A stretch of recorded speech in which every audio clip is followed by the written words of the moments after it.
Philippine National Police nagpapatupad ng batas. Law enforcers, sinusunod ang batas ng Pilipinas. Pero anong nangyari ngayon mga kababayan? Ang ating mga tinuturingang mga law enforcers nagpapatupad ng batas ay umabuso sa kapangyarihan. Ngayon tatanungin namin kayo, PNP, AFP, kung batas ang sinusunod nyo, anong batas ang sinusunod nyo dito? Batas ng Pilipinas sa pagkaladkad kay dating Pangulong Duterte papunta sa ICC. For your information mga kababayan, wala pong batas ng Pilipinas ang nagsabing itapong si dating Pangulong Digong mga kababayan papuntang ICC. Ang sinunod ng mga taong ito mga kababayan ay dikta lang ng presidente na nag-aasta ngayong diktador. At pasensya na po mga kababayan, ayaw ko po sanang ipapanood sa inyo ito Pero this madness has to end, sabi nga ni dating Pangulong Duterte. Panoorin niyo mga kababayan ha. Gustong kalad ka rin ni Torre si dating Pangulong Duterte. Hihilain ko yan.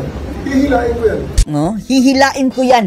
Hihilain ko yan, sabi ni Torre mga kababayan. Si Digong ang kanyang hihilain. Kakalad ka rin papuntang eroplano mga kababayan kung ayaw makipag-cooperate. This madness has to end. Oh, mga Pilipino, this madness has to end. This has to end. Hihilain ko yan.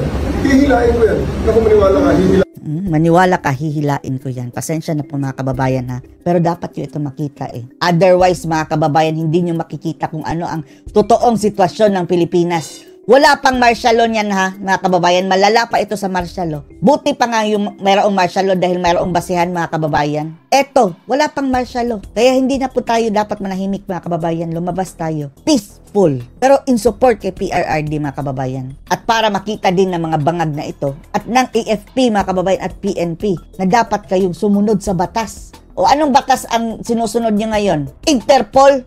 Batas ba yan ng Pilipinas? ICC? May jurisdiction ba yan sa atin? Sagot! Sagot! Oh, hihilain ko yan, oh. Ganyan-ganyan mga kababayan, oh. Sigang-siga. Oh. Mio, ang tsura para si Diwata. Ako masusunod dito ngayon. Ako masusunod dito ngayon. Matapang lang yan mga kababayan dahil nasa likod niya si Bangag Ngiwi-ngiwi. Gusto niya kausapin para lang klaro. Sino? Walang mas mataas sa akin. Walang mas mataas sa akin, Andiyan si Tatay Digong mga kababayan, At the fact na mayroon pang petisyon sa Korte Suprema mga kababayan. At hindi nga lang yan, pati ang ICC mga kababayan nagsabi na kailangang dumaan muna sa local courts. Walang commander dito. Walang mas mataas sa akin dito. Sir. Direksyonin niyo po sa aeroplano? Yes. Okay, sir. Your lawyers are witnesses. You can always file. You have to kill me. You have to kill me. Nag-iisa lang yan si Torre mga kababayan dyan Wala bang mga utak ito mga kababayan? Wala man lang nag-stand up na, wait sir. What Philippine law ang sinusunod mo? Na kailangan talagang ura-urada dalhin si PRRD doon sa ibang bansa. Wala man lang mga kababayan umawat kay Torre. You have to kill me to bring me today. Kawawa si PRRD, you have to kill me today. It's not our intention, sir. Yung bodyguard ni PRRD, pinaladkad mga kababayan, Pinaladkad. Sir, di ba siya po yung Ang abogado mga kababayan, tinulak, Philippine National Police, law enforcers. Eto na ba? Ang pag-i-enforce ninyo ng batas? Anong batas? Maiintindihan natin mga kababayan kung mayroon silang maipakitang batas. Sabi Interpol, si Bangag lang ang nagsabi niyan mga kababayan. Korte ba siya? Kaya nga mayroon tayong Supreme Court Diktador na mga kababayan, nangyayari. Dahil utos lang yan ni BBM Tatak Marcos na talaga. Umpisa pa lang ito mga kababayan.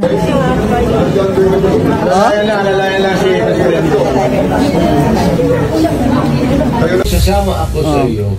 And afterwards, mga kababayan, ito sinabi ni PRRD, napilitan siyang sumama mga kababayan dahil walang choice Hindi siya pinagtanggol ng mga taong dapat sana magtatanggol sa ating kasarinlan mga kababayan. Sasama ako sa iyo. Huwag kang magtingin dyan. Sasama ako sa iyo. Yes, sir. Thank you, sir. Total, nandito naman tayo sa government. Kung kaharap na ni PRRD, oh, parang tupa na mga kababayan, oh. Kanina, hihilain ko yan. Wala nang mas mataas sa akin dito. Facility. Escape is not a problem. Impossible dream. Escape is impossible. Ngayon, tatanungin natin mga kababayan, dumaan ba yan sa tamang proseso? Ha? Thank you, sir. Okay lang mga apurado. Ang akin lang, No, apurado. I Gusto agad-agad na mga kababayan. might not have the chance anymore to lecture on you. Oh, lekturan mo PRRD. The Tandaan nyo yung sa Torre mga kababayan ha. Eternal curse ang matatanggap ni Torre mga kababayan sa galit na mga mamamayang taga-suporta ni PRRD. serious implications dito. And then, sir, may basta tayo, sir. Kasama si Bangag mga kababayan dahil nagtapang-tapangan ito mga kababayan dahil nasa likod niya ang Bangag eh. Kasama, sir, ang family mo, sir. Hindi, Or Shut up! Turimaw! Hindi ko na, wala. Iiwan ko na. you can have a choice of 3 other companions, sir. Please. Wala. Abogado. Wala. Malayo masyado yan, Hague. Oh. dalahin eh. At kung anong nangyari kay Digong mga kababayan doon, ilang hours yan eh, tapos hindi nila inassess muna, di ba dapat yung proper procedure, kung human rights talaga ang ano, okay lang dalhin na si Digong doon. Pero dapat pinatingnan muna ng doktor para kung anong dapat gamot na dalhin. Paano kung mag-arrest yan doon sa ano, sa taas, sa eroplano? Long flight yan mga kababayan eh. Lampas 24 hours nga, di ba? Bago nakarating. Dahil maliit na eroplano eh. Eroplano pa ng Pilipinas mga kababayan ginamit. Hindi nga papayag ang Supreme Court dyan. May mga abogado. This madness has to end. I am a Filipino. You are all Filipino citizens. See mga kababayan, this madness has to end. Ako, pag nagkasala, you prosecute me in Philippine courts with the Filipino judge, the Filipino prosecutor. Yes, and aside from that mga kababayan, kahit pa may kaso sa ICC, handa namang humarap yan si Tatay Digong eh. Idaan nyo lang sa tamang proseso. Dito sa ating batas, kung ang utos mismo ng ating batas mga kababayan na itapon yan si Digong, Digo! Pero wala pa eh. Binaypass mga kababayan. Pangbabastos yan at ang naging kasangkapan pa dito, ang ating pang law enforcers, Philippine National Police. Ang magpakulong ako dito sa bayan ko. Kung masakali. Nag-withdraw na tayo. Bakit mo ako dalhin doon sa international body Tama. na hindi tayo membro? Then sabi ng Malacanang mga kababayan eh, Claire Castro, mayroong authority eh ang order na i-arresto si Duterte. Anong authority ng ICC sa atin?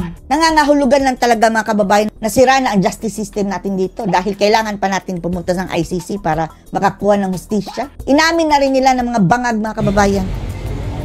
Kung balang This madness has to end. araw, per chance, kung isa sa inyo magkakaroon ng kaso, at joking ko yung mga politika to, ay, alam mo naman politika ito. Hindi ko siguro, hatakin mo yan doon sa...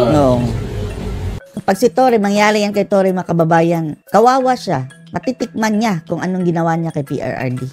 Kalaunan nga po ay pumayag din ang dating Pangulo na Ayan mga kababayan, anong masasabi niyo dito sa kabangagan, the madness na nangyayari sa ating bansa? Post your comments below.